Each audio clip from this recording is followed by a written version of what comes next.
So,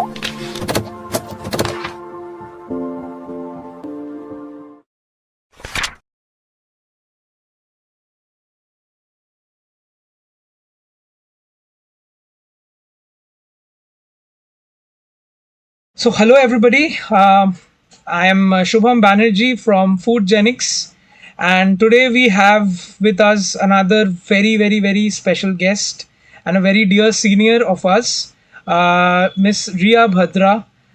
She is a mentor. She is working in different. She has worked in different organizations in the past, and she has currently given us her precious time to talk with us about life, job, and everything in between. So, Ria, ma'am, as I may call you, hi. How are you doing, ma'am? I'm doing great. How are you guys? Yeah, absolutely well. Sorry to take up your weekend time, but at least we anything for the viewers and aspirants out there. So No. I mean, thank you for having me here. I think I will definitely enjoy the session. thank you so much, ma'am. Obviously, looking forward to that. And so, a little bit about Ria, ma'am. So, Ria, ma'am has done her BTech from the very prestigious Tezpur University, and she has completed her MTech in Food Process Engineering from NIFTEM Sonepat, and she has also been in the past a very proud research intern, being the topper of her academics in her class at the Agriculture and Agri-Food Canada organization. She has given a very significant part of her professional life, almost 2 years as a senior officer R&D at Mars. You all know Mars, and currently now working as an R&D scientist at Unilever in their foods and refreshment category. So that's I think a stellar profile she has, and we obviously look up to her as a senior and a food engineer. So, ma'am, our first question uh, for all the viewers and us as young professionals is like, what do you think is the most important skills one should have to succeed in selection in big shot FMCGs like you have worked for, and what was your mindset during your MTech days? Like, what was your process? Okay, first of all, thank you for your kind words. I think they mean a lot to me, for they're very encouraging. Next, coming to your question, I feel the most important skills that FMCG companies look for in a food technologist per se are your technical skills. I would place it at the first position, because without technical skills, that's the first stage of screening. You can't be like going to the most technical function of a company without being very technically strong, because it's just not a role. I mean, this R&D thing, it's not just a role, but it's a great responsibility. One error and the entire company reputation could go for a stake. Yeah. Hence, they definitely judge your technical skills, so you should be strong uh, in the concepts that you learn in your BTech, in your MTech, or whatsoever course you have done in food. Uh, Next important skill is also your multitasking ability. So I would give a brief explanation, as in, because it's not just one project that you work on, like you do in a lab. You might go for a research in one single lab project, and it might take you months, 3 months or 6 months for completion. Correct. But that doesn't work in a food company, in the research department. It's like there are multiple projects going on at the same time, and those are not only the new product development projects. There might be also certain product improvement projects, or say certain business cases which you need to solve on day-to-day So, basis. Hence, you need to be vigilant, you need to be agile, yeah, and develop this skill as and when required. Okay. And third important skill I would say is also your curiosity and inquisitiveness, because Mm. if you are not curious enough, if you feel that okay, I've landed myself a good job, and now I'm settled enough, I have a salary coming on, which is okay to feel, but this the nature of job, this job is such that it demands you to be curious, because there could be anything happening with your product at any point of time, and you need to be aware of why it is happening. Okay, so hence you need to keep that curiosity in you alive. So I think these are the most important skills that at least I feel is important for this role. Correct. So obviously, a lot depends on your shoulders, and you have to be always absolutely that word agile. I think is the most important word that you used. So, and ma'am, obviously, like my second part to the question was like, what was your mindset when you were pursuing MTech? How were you preparing for maybe these roles in companies like Mars and Unilever? So, So see, in my case, I would say I was very clear with mm, what I wanted to do and what I wanted to achieve. Okay, so hence, in my case, it was a very, I would say, step by step process. Okay, uh, just after completion of my BTech, I was clear that I'm not going to compromise on GATE scores. I need to score high. I invested in preparing very well for GATE examination, and I did land up in a good institute, in one of the best institutes in the country, which is NIFTM. And then I chose my specialization course accordingly, in which in the subjects I wanted to specialize upon. Okay, uh, then you know. I knew that I'm going to land up myself in an R&D profile from the start. Hence, I was a student who, you used to extend college hours and work in labs since my first semester. So I did, correct. after college hours, I used to either go to the library or go to the lab. Uh, I hope I'm not sounding very nerd, but the thing is, I did realize that this is the only way I saw at that point of time that I could land myself a job in an R&D profile, and I was very, very passionate about this role. Okay, hence I did go to lab. I did some projects. And I was very lucky enough to also publish them in good reputed journals, because in NIFTM, there's not much time that you get, say after, because the college hours are also long, and Wow. and then you don't get much time, and especially in MTech, where you have just 2 years, and in the first year, you just get to settle down, and in the second year it's all internship and research projects. So I knew that I have just this 1 year, and NIFTM has such a good infrastructure. Yeah, you know it very well Absolutely. how good it Absolutely. is in Hmm. terms of infrastructure and labs and all those machineries and instrumentation, which only few institutes in the country have. Yeah, Yes. uh, and the excellent library it has. So Hmm. I did make use of them.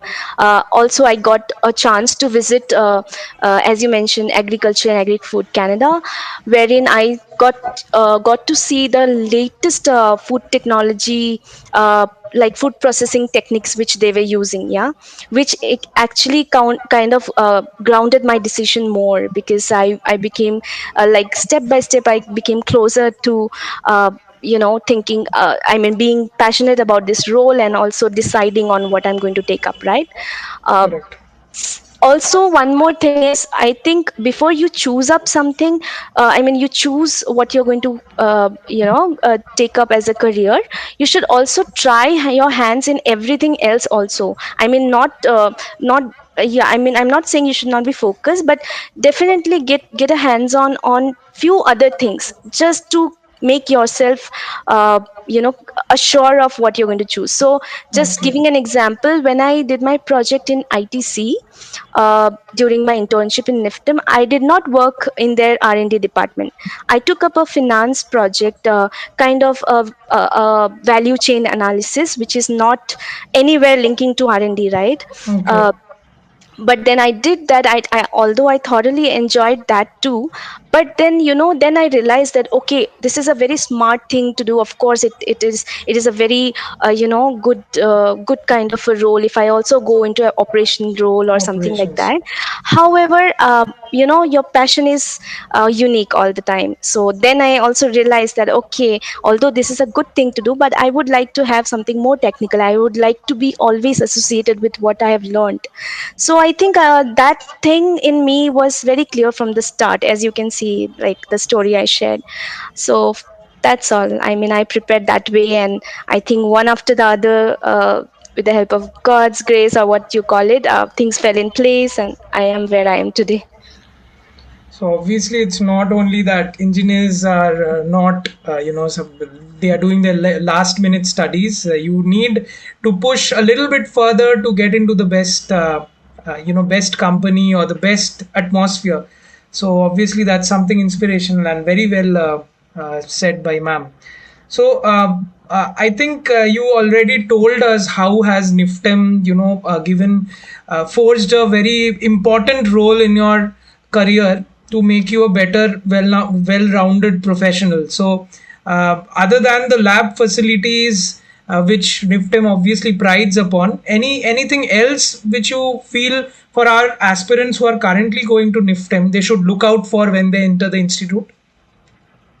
Yeah, of course. I mean, see, Niftim is laying huge amount of opportunities in front of you. Yeah.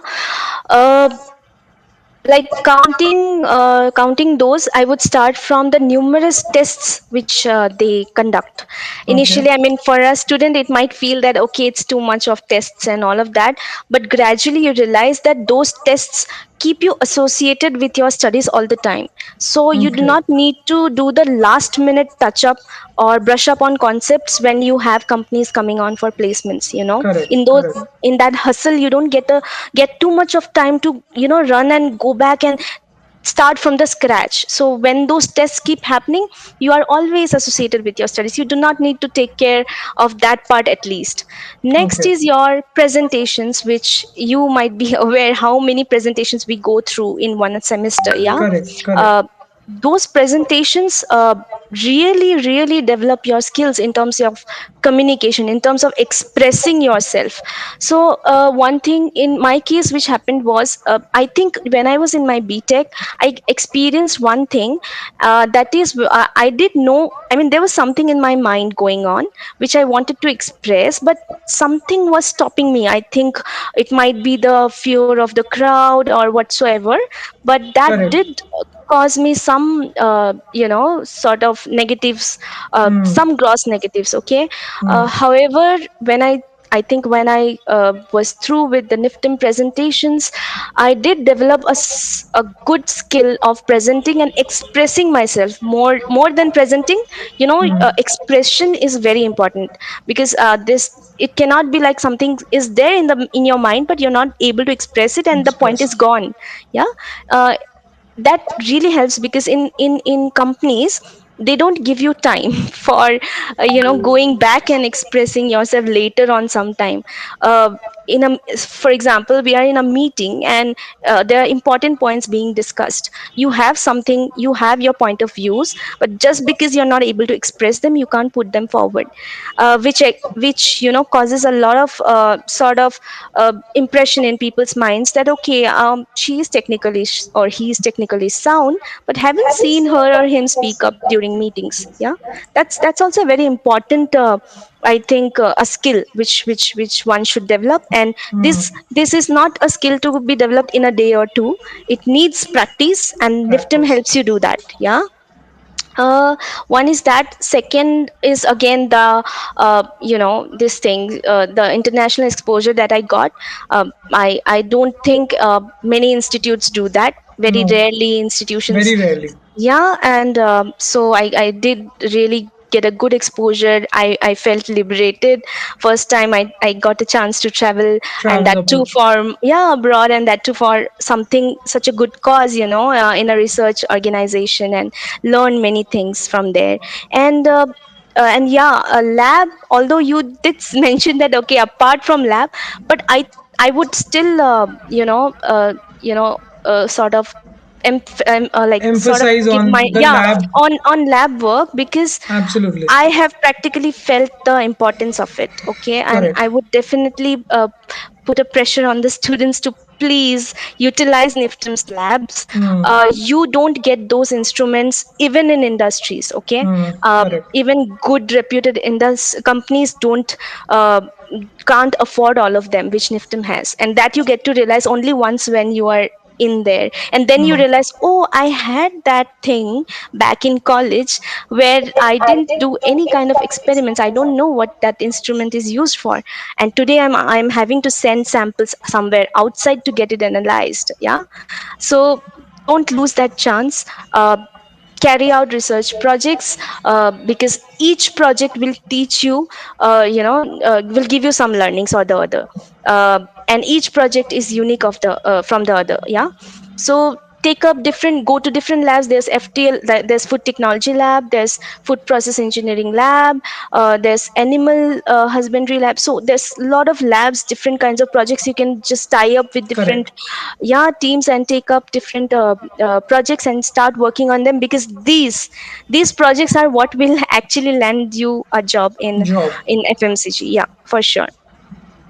Absolutely. So that will help us in skill developing. So obviously, and that's what the companies are looking for. So absolutely, ma'am. So $1 million question to all the people who we try to tell that MTech, about MTech. So does MTech maybe play a significant role, or is experience all that which it matters? What do you say? uh, to this question, I would take you back to the BTech days first. Hmm. So, as you know, BTech is a 4 years course, right? Correct. And so we might think that, okay, if 4 years are enough to cover one subject or one stream of engineering, and it's all done and it should be done, right? However, if you go back and see, the first year is is you as a fresher. I think you take your own sweet time to get settled in a new place. Hmm. You make new friends. It's the first time you get some freedom from home. So I think first year is spent just like that. Like, you don't Correct. get too much to go into what you are studying, or what about jobs and all of that. You still think, you feel that, okay, I have a long time. I have a lot of time to prepare for jobs and all of that. Yeah, so I won't count the first year. And the last year is spent on projects, on your internships, on preparation for gate exam, or anything else, ICR or whatsoever you want to appear. uh, so you have, if I just cut down, then you have 2 years to prepare for the stream of engineering, right? And in those 2 years, I still feel that 2 years are also more than sufficient to explore your subjects, explore this field of study. Yeah. However, then you come out as a food technologist only, right? But you're not specialized in Hmm. anything. I mean, you Correct. are a normal food technologist, that's it.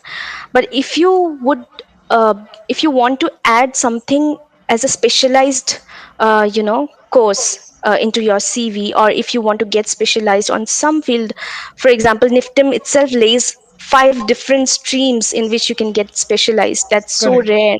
Yeah, someone might not, I mean, everyone might not want to go into product development or something. Someone would want to go into an operational role, being a food technologist. So there's food plant operations. Someone would be our future quality managers, quality assurance managers, and all of them. So they can take up this food safety and quality. So Quality. if someone needs to do a specialized course, then MTech is recommended. However, I won't say that MTech is a mandatory course that you should do. Okay, it's Hmm. totally based on choice, and it's totally based on your career aspirations that an individual decides.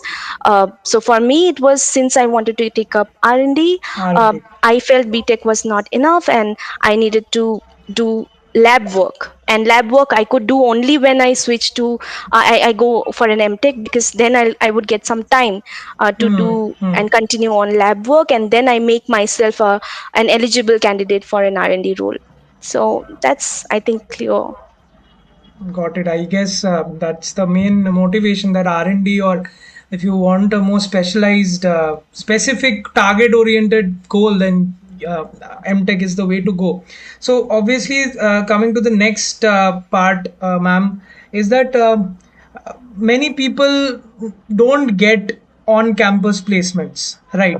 And Yeah. so, what kind of advice would you give to the students who are trying off campus, on LinkedIn or maybe on some social media? And because many colleges don't even have a formal placement drive, like so, what kind of advice can you give those people off campuses? See, I won't kind of flatter by saying that that campus placements are not necessary. You could land yourself a job anytime you want. Correct, I think correct. I don't believe in that a lot. Hmm, Okay, hmm. you might be a lot skilled in your work. You might have good experience also, like trainings and all of that during your BTech days. However, if you do not find any opportunities coming from the front, there's not too much that you can do. Either you have to be just extraordinary to land yourself a good job. I mean, you have to have plan A, plan B ready since the start, which I don't think uh, at such an age candidates have. Yeah, because I think we can't be so much planned at every point of time. I mean, not everyone does that. Yeah.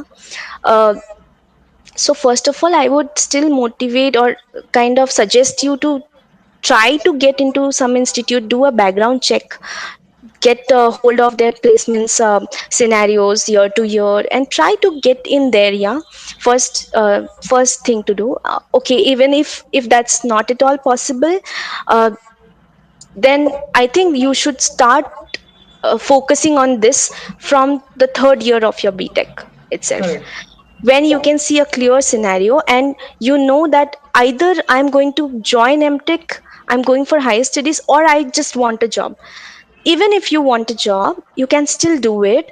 uh, don't give up on gate, one thing, Hmm. because uh, although you might be very clear that okay, I'm not going for higher studies, why should I appear for gate? Yeah, but gate is not just landing you up in your MTech, but it is also giving you at least a chance, a backup ready. Yeah, Correct, correct. right.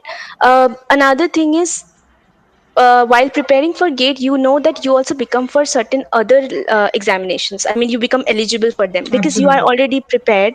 uh, so you can appear for exams like FCI, which FCI conducts, or you can FCI. prepare for exams like FSSCI, because you need only a little more concepts to brush upon because you're already ready with your gate preparation. So I would say that third year guys, it's time to sort of get ready and have a clear mind on what you want to uh, go for next.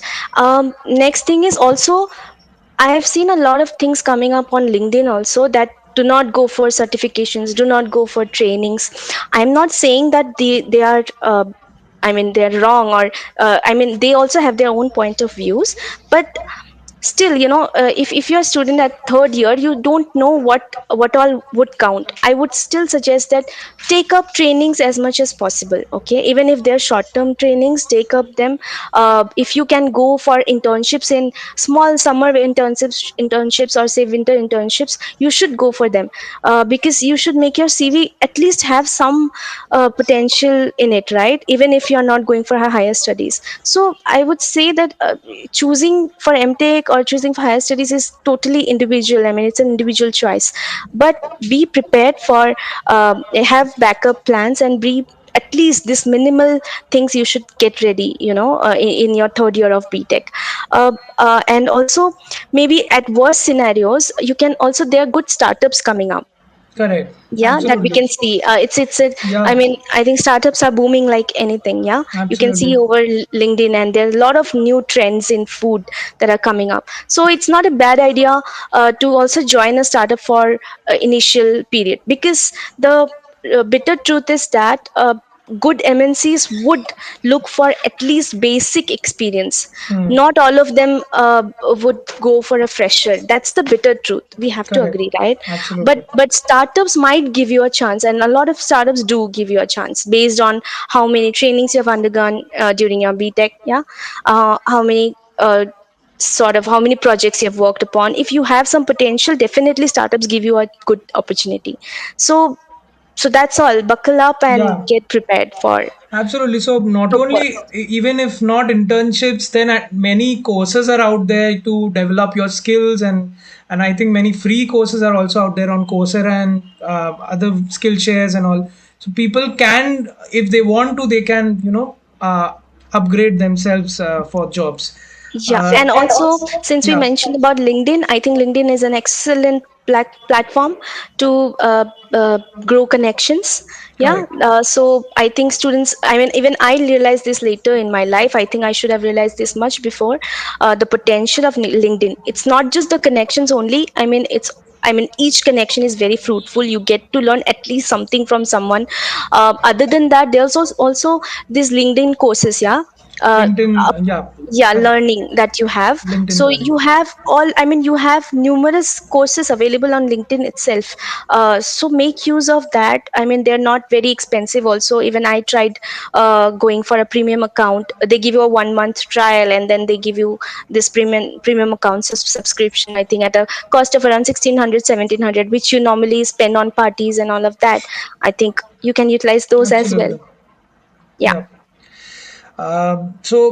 Yeah, so coming to, these were the introductory things that we needed to ask, but now getting a little bit maybe deeper and a more deeper insight into the job that you're doing. And what's you were talking about labs. You have worked a lot in labs in NIFTEM and had a good exposure to that. So what's the basic difference between, product development in a academic lab and in the industrial atmosphere? What's the difference?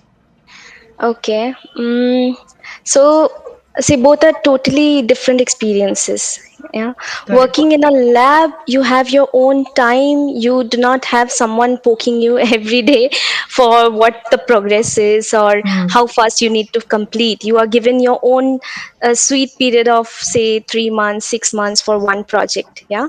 So, wherein obviously not wasting the time, but you can utilize the time in doing an in-depth study Hmm. over on one project. Yeah.